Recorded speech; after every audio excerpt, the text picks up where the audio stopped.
Pendant que l'équipe de louanges se prépare, j'aimerais encore prier.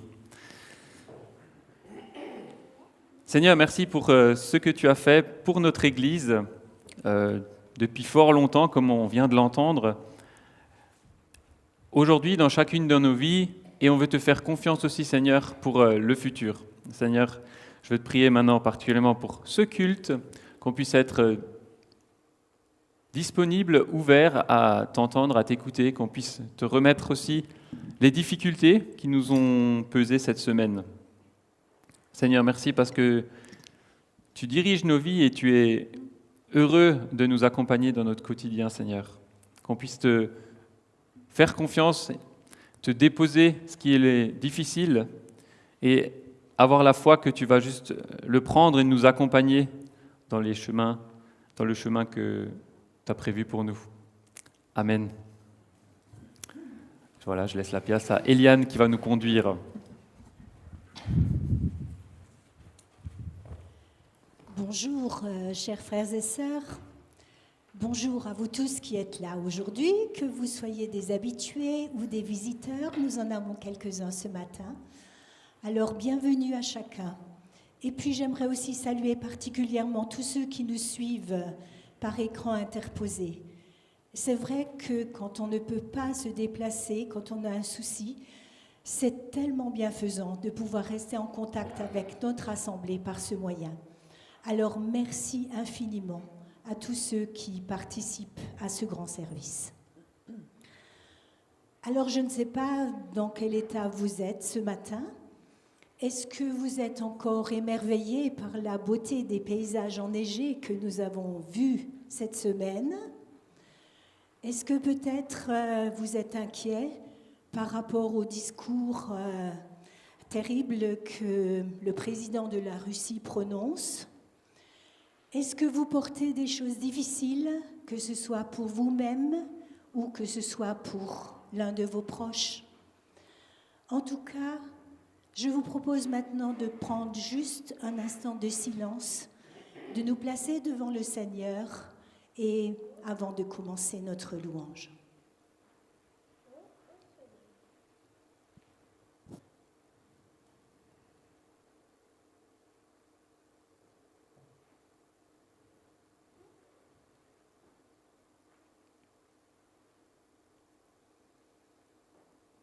Oui, Seigneur, notre Dieu, notre Père en Jésus-Christ, tu es là maintenant, au milieu de nous. Tu l'as promis, nous le croyons. Et ce matin, tu nous connais chacun, chacune, et nous voulons humblement venir à tes pieds. Tout d'abord te demander, Seigneur, de pardonner tout ce qui peut t'avoir offensé dans notre vie, tout ce qui ne t'honore pas. Seigneur, nous voulons te demander pardon pour notre manque d'amour pour toi et les uns les autres. Comme tu nous le rappelais, c'est ton plus grand commandement.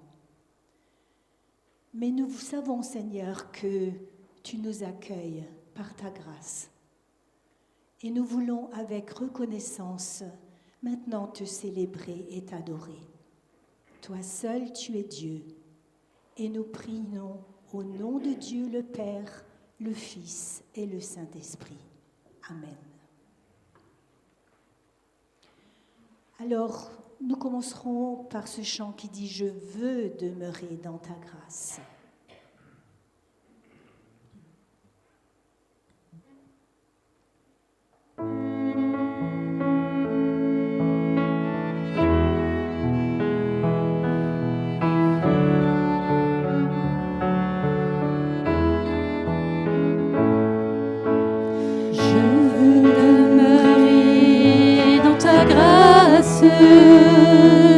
Je n'ai rien à donner, ni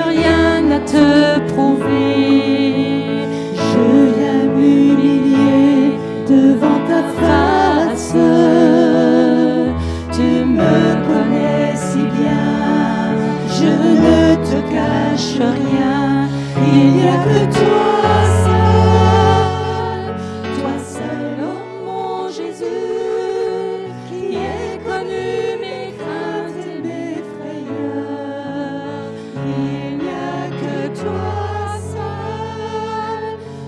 seul, oh mon Jésus, qui d'un regard vienne apaiser mon cœur. J'apprends à mourir à moi-même, je choisis ton chemin, j'abandonne le mien. Ton esprit me guide et m'enseigne à dépendre de toi. J'ai tant besoin de toi, il n'y a que toi seul, oh mon Jésus, qui ai connu mes craintes et mes frayeurs. Il n'y a que toi seul, oh mon Jésus, qui d'un regard vienne apaiser mon cœur. Je chéris en moi ta parole, elle me parle de toi, elle fortifie ma foi. J'apprends à prier tes prières lorsque tu as parlé. Je ne peux plus douter, il n'y a que toi seul, oh mon Jésus, qui ai connu mes craintes et mes frayeurs. Il n'y a que toi seul, oh mon Jésus, qui d'un regard vienne apaiser mon cœur. Il n'y a que toi seul,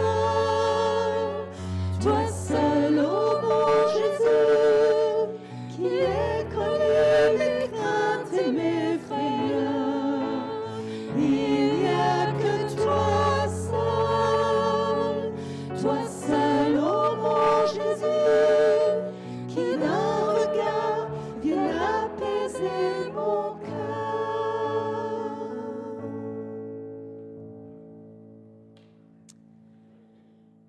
Nous venons de chanter « Je chéris en toi, en moi ta parole ». Elle me parle de toi, elle fortifie ma foi. Alors je vous propose de lire ensemble en Hébreux 10, les versets 19 à 24. Ainsi donc, frères et sœurs, nous avons une pleine liberté pour entrer dans le lieu très saint, grâce au sang du sacrifice de Jésus. Il nous en a ouvert le chemin, un chemin nouveau et vivant à travers le rideau du sanctuaire, c'est-à-dire à travers son propre corps. Ainsi, nous avons un grand prêtre éminent, placé à la tête de la maison de Dieu. Approchons-nous donc de Dieu avec un cœur sincère, avec la pleine assurance que donne la foi, le cœur purifié de toute mauvaise conscience et le corps lavé d'une eau pure. Restons fermement attachés à l'espérance que nous reconnaissons comme vraie, sans fléchir, car celui qui nous a fait les promesses est fidèle. Et veillons les uns sur les autres pour nous encourager mutuellement à l'amour et à la pratique du bien. Nous chanterons maintenant 3 chants qui parlent de l'œuvre du Seigneur Jésus pour nous.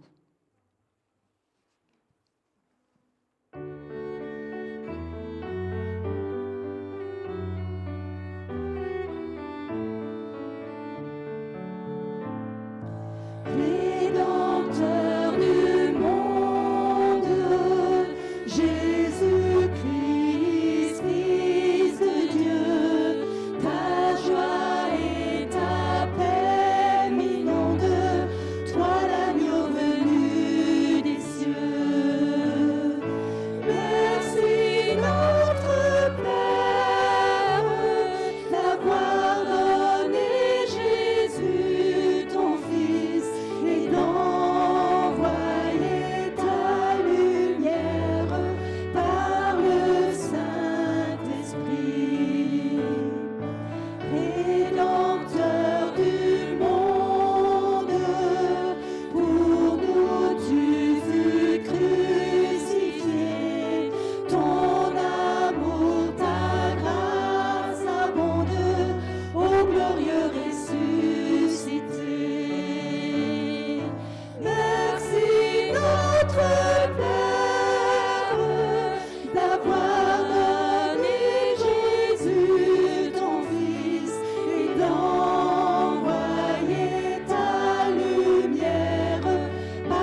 J'ai l'assurance de mon salut par la présence du Seigneur Jésus. Son sang m'a lavé, m'a racheté, et l'Esprit Saint m'a régénéré.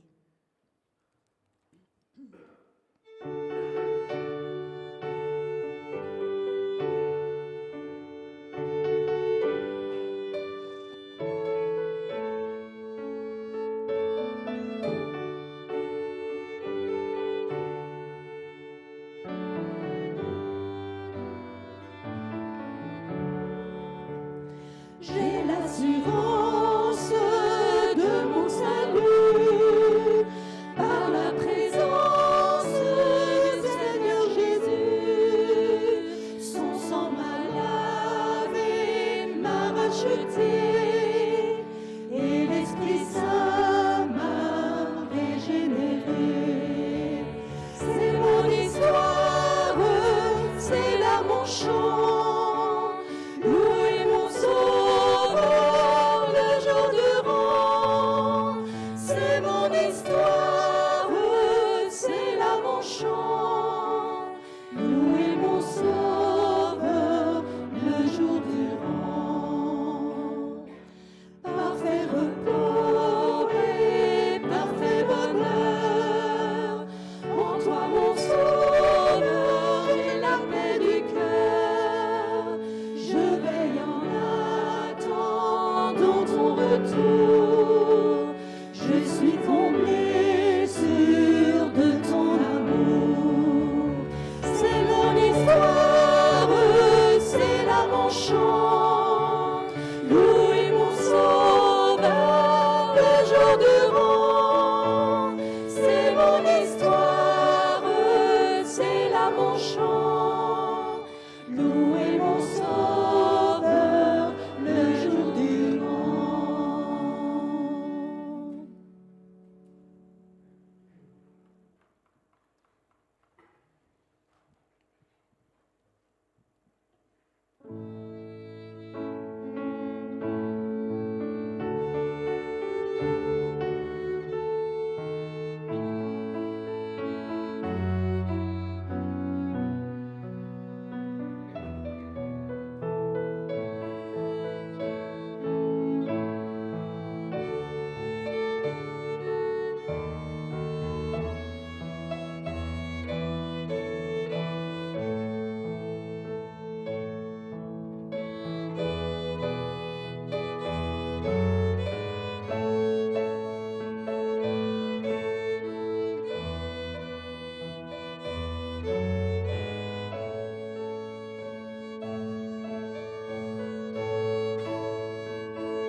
psaume 97. L'Éternel règne. Ô terre, exulte d'allégresse. Réjouissez-vous, îles nombreuses. Autour de lui, des nuées sombres et l'obscurité. Justice et droit sont l'appui de son trône, et devant lui un feu s'avance qui embrase tous ses ennemis alentour. Quand ses éclairs illuminent le monde, en les voyant, la terre tremble. Quant aux montagnes, elles se fondent devant l'Éternel comme la cire devant le Maître de toute la terre. Les cieux proclament sa justice et tous les peuples contemplent sa gloire. Que la honte les gagne, tous les adorateurs d'idoles, ceux qui se glorifient de leurs faux dieux, que tous les dieux devant lui se prosternent. Si on l'apprend et s'en réjouit, toutes les villes de Juda exultent d'allégresse à cause de tes jugements, ô Éternel. Car toi, ô Éternel, tu es le Très-Haut, au-dessus de toute la terre, et tu surpasses de loin tous les dieux. Vous qui aimez l'Éternel, ayez le mal en horreur. L'Éternel garde la vie de celui qui lui est attaché, et de la main des méchants il les délivre. Une lumière est semée pour l'homme juste, et de la joie pour ceux qui ont le cœur droit. Ô vous les justes, réjouissez-vous à cause de l'Éternel. Louez-le en évoquant sa sainteté. C'est ce que nous voulons faire maintenant. Si vous le souhaitez, vous pouvez vous lever, mais vous pouvez aussi rester assis, bien sûr.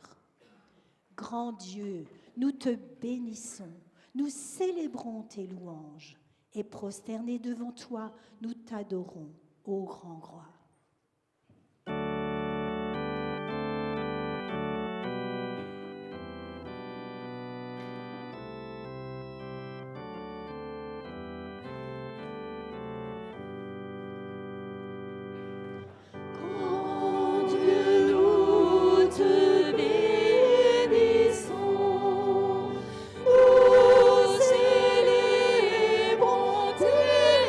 Louanges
infiniment grand, éternel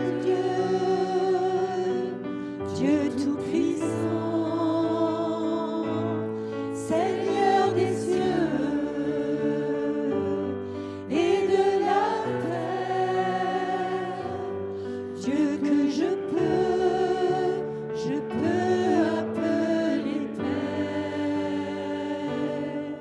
Tout-puissant est son nom, infini est sa grandeur.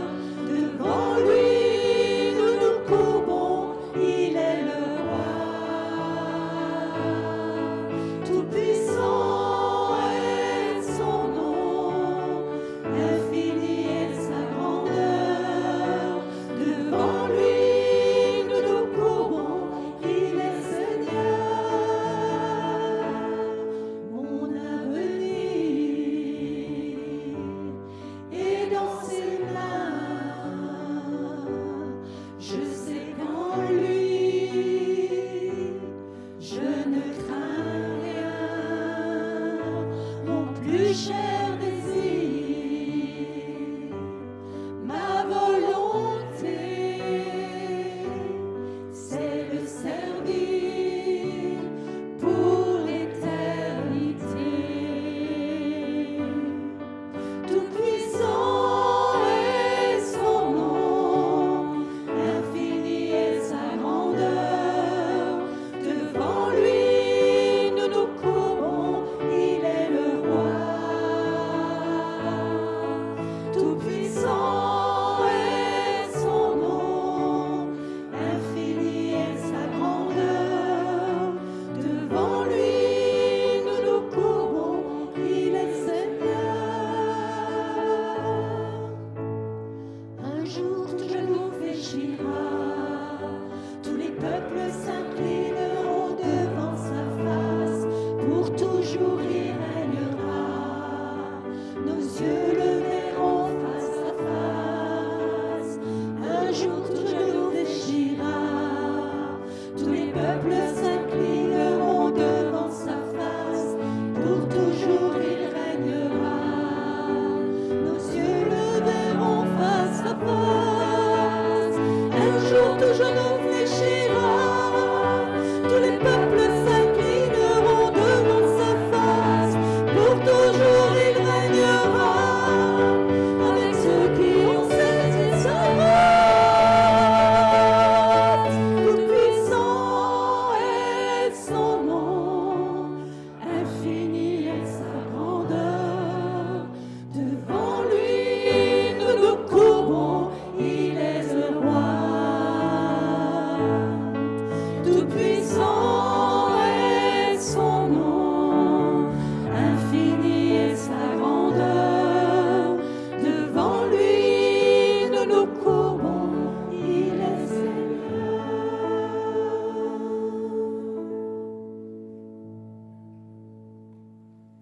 Et puis terminons avec à toi la gloire, ô ressuscité, à toi la victoire pour l'éternité.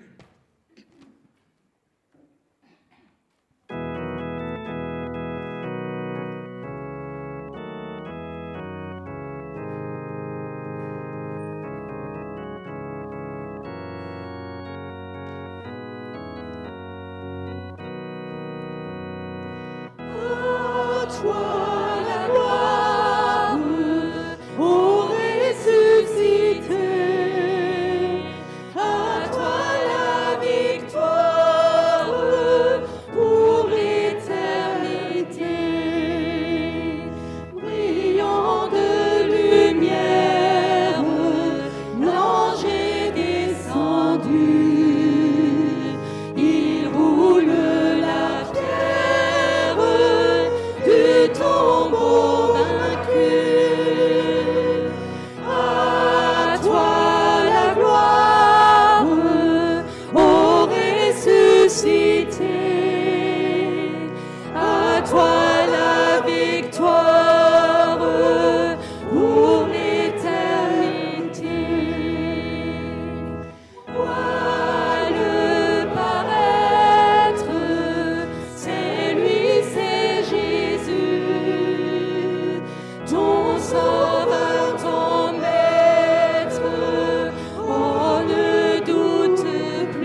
Dieu, tu restes le même de génération en génération.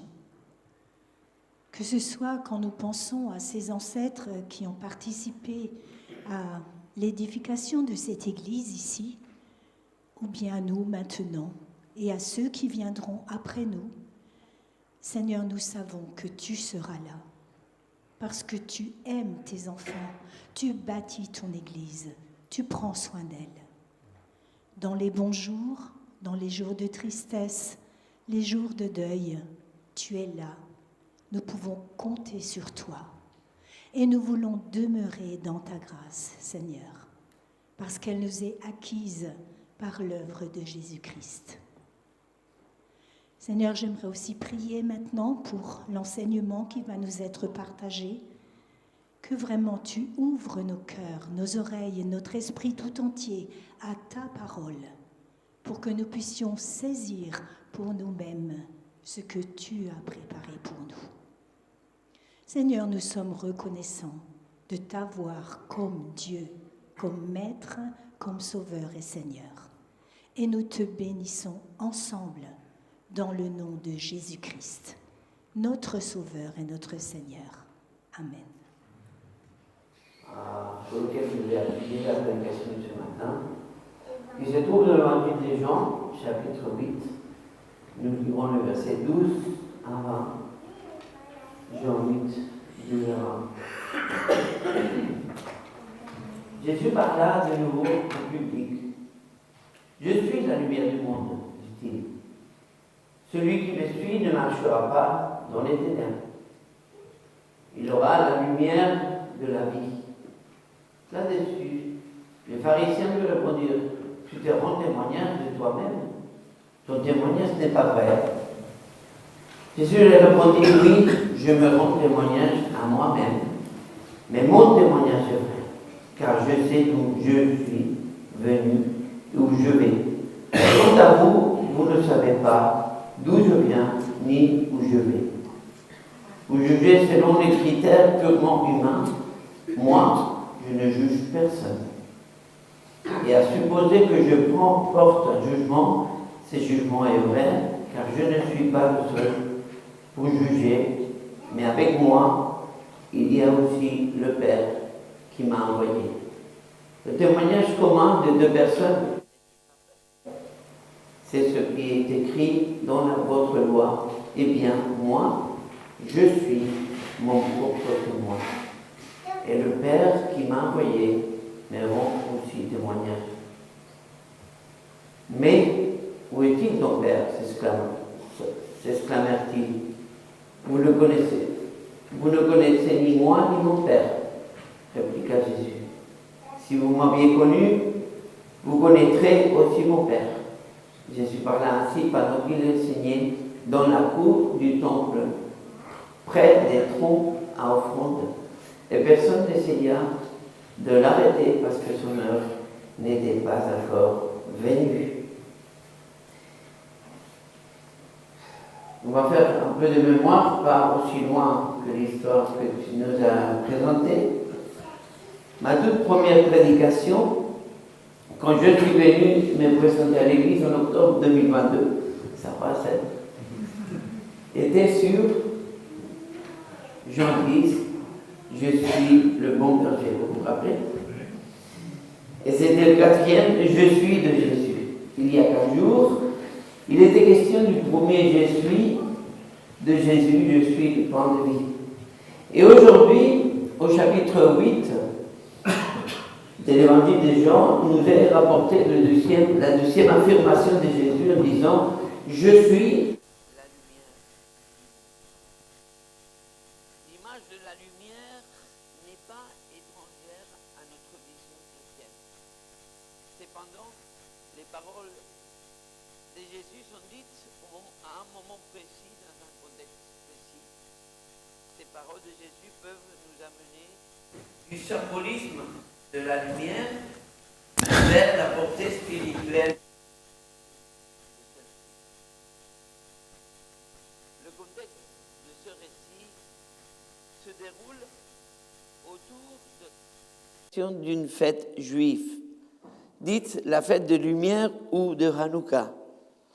Celle-ci était le souvenir pour Israël de la présence de Dieu au milieu d'eux pendant la traversée du désert pendant 40 ans. Dieu guidait son peuple au travers d'une colonne de nuée le jour et une colonne de feu pendant la nuit. Je suis la lumière du monde, dira Jésus, dans une volonté d'apporter un accent prophétique pour les temps à venir. La tradition juive était ancrée dans les temps passés et dans les souvenirs religieux. En quoi ces paroles de Jésus, « Je suis la lumière du monde », pourraient-elles nous donner une espérance éternelle? En quoi pourrait-elle nous faire grandir en maturité spirituelle? Nous voyons se dessiner la confrontation ou l'opposition des deux réalités, l'une religieuse et l'autre de foi et d'espérance. L'une dans le passé et l'autre dans un avenir éternel. Alors, quelle est notre réalité? Quelle est ce matin ta réalité? Pour y répondre, le texte que nous avons lu nous donne deux pistes qui se dégagent dans cet échange entre Jésus et les pharisiens, le fait de juger et le fait de témoigner. Donc commençons par le premier, le fait de juger.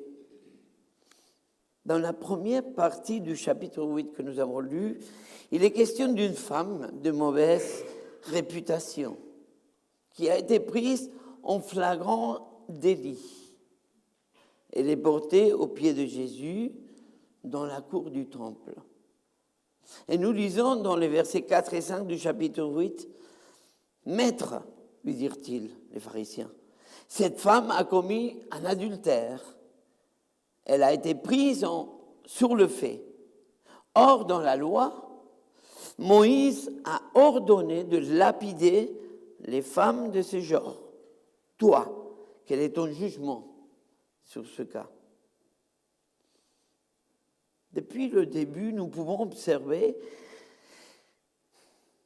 des réalités opposées, celle de la tradition et celle de l'espérance.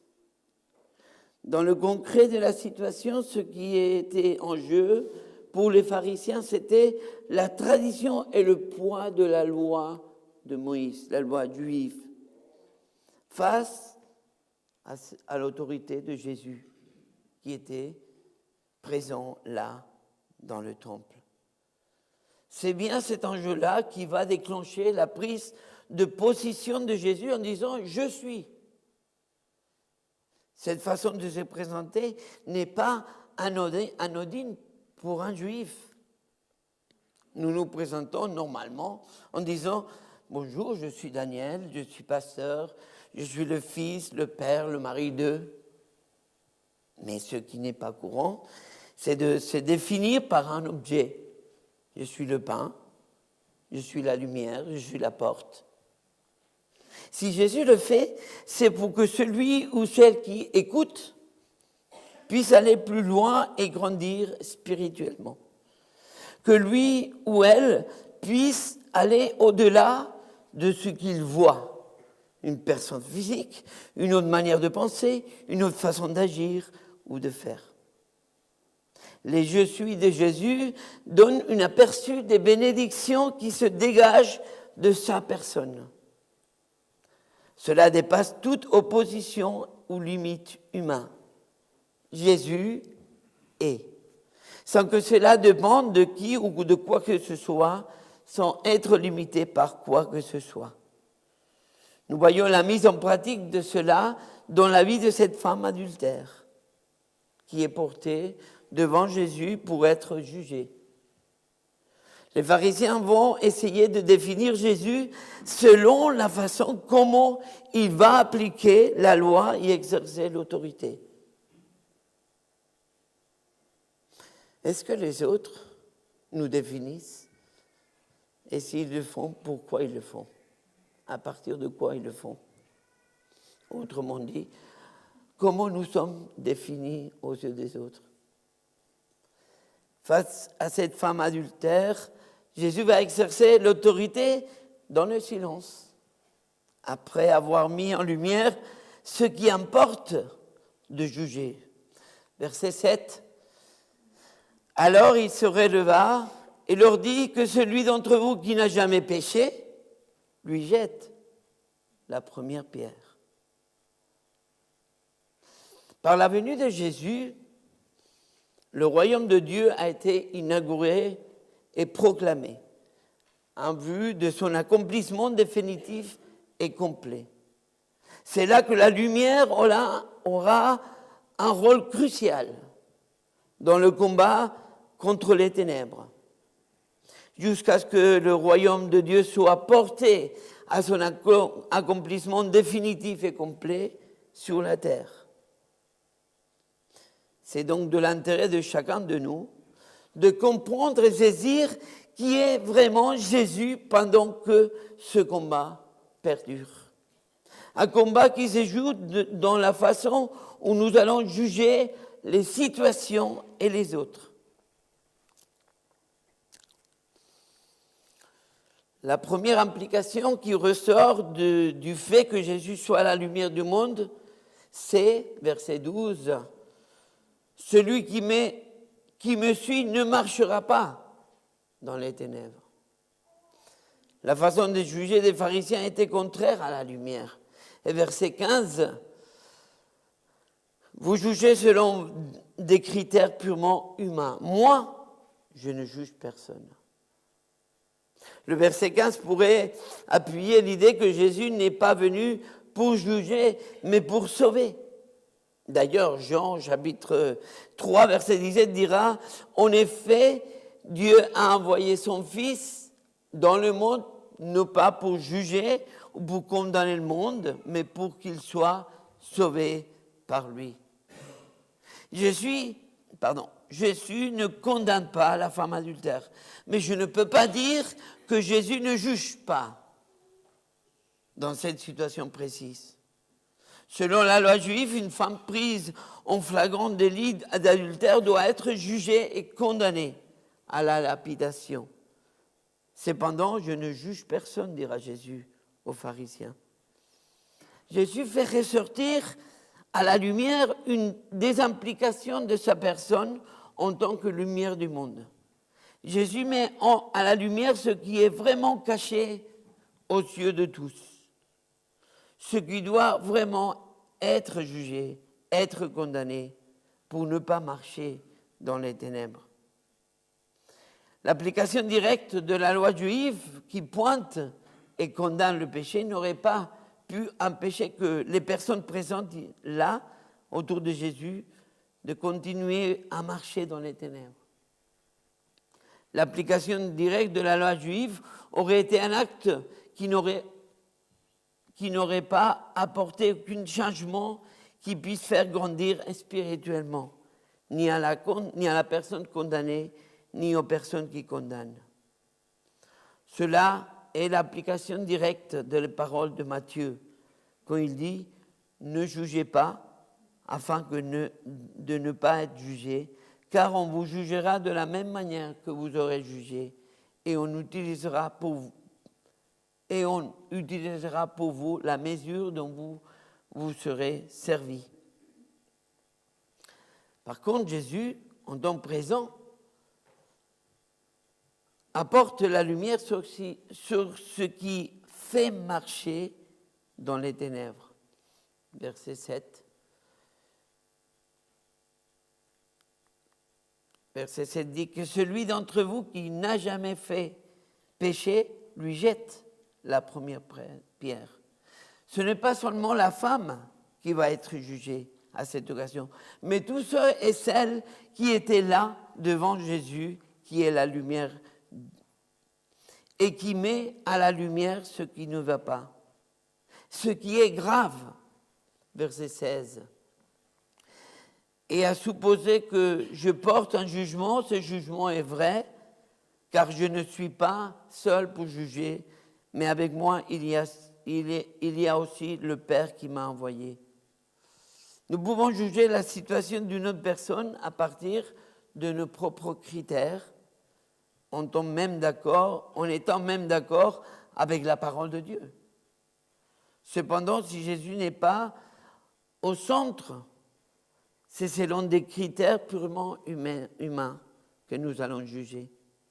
Ce texte nous encourage à regarder l'autre au travers de la lumière du monde, incarnée par Jésus. La parole de Jésus, je suis la lumière du monde, ont une portée spirituelle, car le péché n'est pas seulement individuel.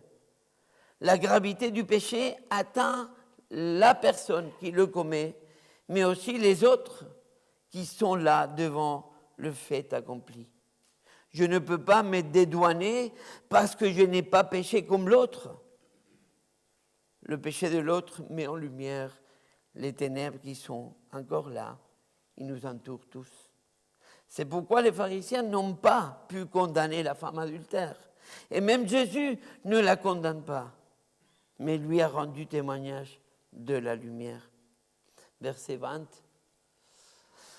Jésus parla ainsi pendant qu'il enseignait dans la cour du temple, près des troncs à offrande. Et personne essaya de l'arrêter, parce que son heure n'était pas encore venue. Tout cela se passe dans l'enceinte du temple de Jérusalem, dans un lieu bien précis et fréquenté. Le fait que les pharisiens, ils ont apporté la femme adultère devant Jésus, indique qu'il s'agit de la cour de femmes, où il y avait les 13 trompettes ou troncs pour accueillir les offrandes du peuple. Jésus était en train d'enseigner à tous ceux et celles qui étaient dans cet endroit. Les pharisiens étaient aussi au courant. Ce n'est pas pour rien qu'ils amenaient la femme. Verset 3. Ils la firent avancer dans la foule et la placèrent bien en vue devant Jésus. Très probablement pour chercher des charges contre Jésus et ainsi pouvoir l'arrêter et le tuer. Cependant, malgré les intentions cachées des pharisiens, Jésus dira « Je suis la lumière du monde ». Malgré les circonstances et propos de ses opposants, Jésus continue à témoigner de toutes les implications apportées par la lumière. À tous ceux et celles qui l'écoutent et qui lui confient leur vie pour ne pas marcher dans les ténèbres. Verset 13, là-dessus, les pharisiens lui répondirent « Tu te rends témoignage de toi-même. Ton témoignage n'est pas vrai. » La parole de Dieu nous place, nous, lecteurs de l'évangile de Jean, dans notre contexte quotidien. Ce besoin de témoigner de la lumière doit être au centre de notre service vis-à-vis des uns et des autres. Nous pouvons faire comme les pharisiens et chercher à imposer des critères plus ou moins bibliques. Nous pouvons être outrés ou choqués du comportement, du style de vie des autres, et parfois même que nous oublions que ce sont des personnes aimées par Dieu.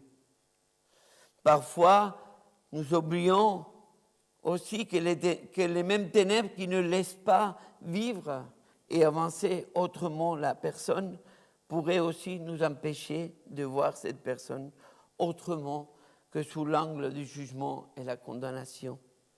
C'est ainsi que nous arrivons à penser, dire et agir sous la même expression que les pharisiens vis-à-vis de Jésus. Ton témoignage n'est pas vrai. D'après ma compréhension du texte, le fait que Jésus ne condamne pas la femme adultère à ce moment ne met pas en cause la véracité et le poids du reste de la parole de Dieu. Aux yeux des pharisiens, je pense que Jésus est vu en ce moment comme quelqu'un qui s'écarte de la loi de l'Éternel. Et pourtant, Jésus est en train de l'accomplir pleinement. Le fait que Jésus ne condamne pas la femme adultère ne veut pas dire que des sujets comme la sanctification, le respect de Dieu, la gravité du péché, la condamnation éternelle soient écartés et sans importance. C'est tout le contraire. Jésus ne se limite pas au fait d'une application de la loi directement et sans réfléchir. Jésus, par son action et son enseignement, ne s'arrête pas aux ténèbres, mais par le témoignage de la lumière, écarte les ténèbres pour faire ressortir ce qui est caché, c'est-à-dire le péché. Oui, Jésus ne dit pas que le péché n'a pas d'importance en disant circuler, il n'y a rien à voir. Ce que Jésus fait en témoignant de la lumière, c'est tout le contraire. La gravité de cette situation se trouve dans le péché qui condamne la femme, mais aussi tous les autres. Ni Jésus, ni personne qui était là présent ne condamne pas cette femme, car la seule véritable et juste condamnation devant Dieu à ces moments aurait été une auto-lapidation collective. Oui, c'est vrai, le péché de cette femme adultère était flagrant aux yeux de tous et aux yeux de la loi. Cependant, le péché des pharisiens, mon péché est le tien, même si les autres ne le connaissent pas, notre péché est aussi flagrant aux yeux de Dieu qui voit dans la profondeur de notre cœur. Verset 14, Jésus leur répondit, « Oui, je me rends témoignage à moi-même, mais mon témoignage est vrai, car je sais d'où je suis venu, où je vais. Quant à vous, vous ne savez pas d'où je viens ni où je vais. » Vivre à la suite de Jésus en l'ayant comme Seigneur de notre vie, je dis bien Seigneur de notre vie, implique de porter et relayer son témoignage. Je suis la lumière du monde. Car c'est un témoignage vrai. C'est alors que nous devons être responsables devant Dieu de la 10e implication apportée par ce témoignage. Verset 12. Il ou elle aura la lumière de la vie. La lumière de la vie nous est donnée afin d'imiter Jésus et ainsi écarter les ténèbres pour dévoiler, dire et dénoncer ce qui est grave. Le péché est grave. Malheur à ceux et celles qui minimisent, qui le minimisent et lui enlèvent toutes les conséquences qui ont fait que tout homme et toute femme créés ont été privés de la présence de Dieu. Nous lisons Romains 3, 23. Tous ont péché. En effet, sont privés de la glorieuse présence de Dieu. La lumière de la vie nous est donnée pour vivre et porter aux autres le témoignage véritable et juste de l'évangile de Jésus-Christ. Il n'est pas venu nous juger et condamner, car c'est lui-même qui s'est donné pour être jugé et condamné à notre place, pour nous libérer du jugement et de la condamnation qui pèsent sur nous à cause de notre péché. J'arrive à la conclusion. En quoi les paroles de Jésus, « Je suis la lumière du monde », pourraient-elles nous donner une vision éternelle dans notre quotidien ? Cette prédication nous a fait considérer certaines bases bibliques, bases de la foi chrétienne, telles que l'opposition entre la lumière et les ténèbres et la gravité du péché. Cependant, les paroles de Jésus peuvent nous apporter une espérance à venir au-delà de notre condition humaine et au-delà de notre réalité, de ce qu'on entend, de notre quotidien à chacun. Au-delà aussi de notre condition humaine entachée par les conditions néfastes du péché, qui nous collent à la peau, soyons réalistes, et qui rend concret le combat mortel contre les ténèbres, et qui est tenu au quotidien dans la vie de chacun, jusqu'à le rétablissement concret et définitif du royaume de Dieu. Face à ce constat, nous pouvons continuer à polémiquer, à chercher à qui a la vérité ou pas, à nous juger, à nous condamner. Ou bien, il y a une autre option. Nous pouvons prendre les implications qui découlent de la personne de Jésus si nous lui laissons être Seigneur de notre vie et pas seulement Sauveur. Cela où le fait de considérer Jésus comme la lumière du monde nous fera vivre et grandir spirituellement dans les implications, à savoir ne pas marcher dans les ténèbres, c'est-à-dire aller vers l'autre et l'écarter des ténèbres et voir ce qui ne va pas réellement et qui nous affecte tous. Ainsi l'autre, autant que moi, nous pourrons voir Jésus comme la lumière du monde et ses effets concrets dans nos vies. Deuxième implication, avoir la lumière de la vie, avoir Jésus comme Seigneur de notre vie, de tout, de notre temps, de notre travail, de notre quotidien. Vous pouvez rajouter. L'avoir comme Seigneur de notre vie implique être témoin de la lumière, autrement dit, faire tout notre possible pour que l'autre puisse avoir la lumière de la vie et pas le laisser dans les ténèbres de sa propre vie. Jésus est la lumière de la vie. C'est un témoignage vrai car il sait d'où il vient et où il va. Le sais-tu? Le savons-nous? Je vous invite à la prière. Notre Père, notre Dieu, merci de nous avoir révélé encore une fois, ou rappelé, qui es-tu? Seigneur, je pense que nous, on a une vie accélérée, c'est fou. Et parfois, on passe à côté de qui es-tu? En pensant qu'on te connaît très bien. Et Seigneur, quand nous ouvrons ta parole, et nous voyons comment tu as dénoncé le péché, la gravité du péché, et quand nous voyons que cela nous entoure encore aujourd'hui. Oui, Seigneur, sois le Seigneur et le Maître de nos vies. Sois le Seigneur et Maître de nos familles. Sois le Seigneur et le Maître de notre Église, afin que nous puissions apporter la lumière, écarter les ténèbres et dénoncer ce qui ne va pas. Seigneur, nous avons besoin de toi pour le faire. Nous avons besoin que tu viennes et, par ton esprit et tu nous renouvelles à nouveau. Seigneur, rends-nous conscients de qui es-tu. Et que cette semaine, Seigneur, nous puissions la vivre en sachant que nous sommes enfants de lumière, que nous avons la lumière de la vie, afin de la donner aux autres. Seigneur, rends-nous capables de le faire en ton nom et pour ta gloire. Au nom de ton Fils Jésus. Amen.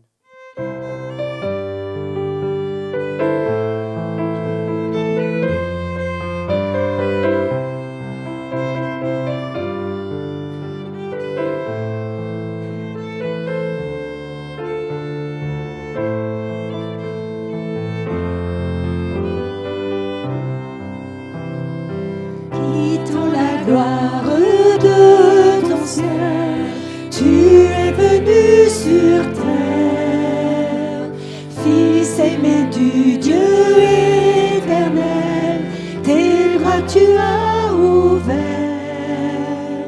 ta grâce a bouleversé le cours de notre humanité.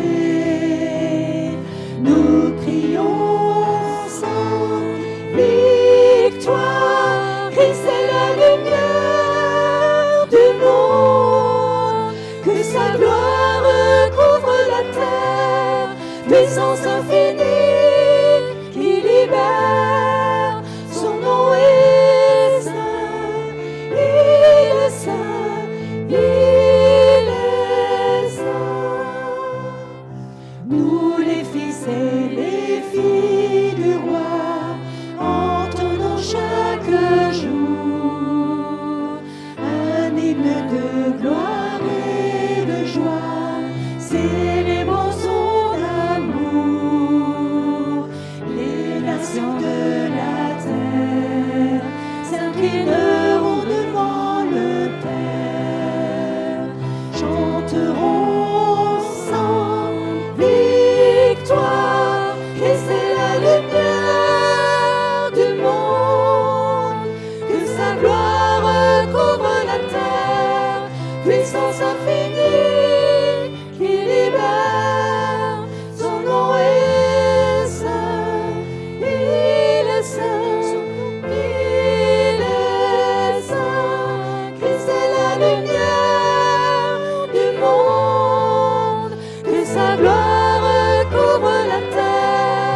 puissance infinie qui libère. Son nom est saint, son nom est saint.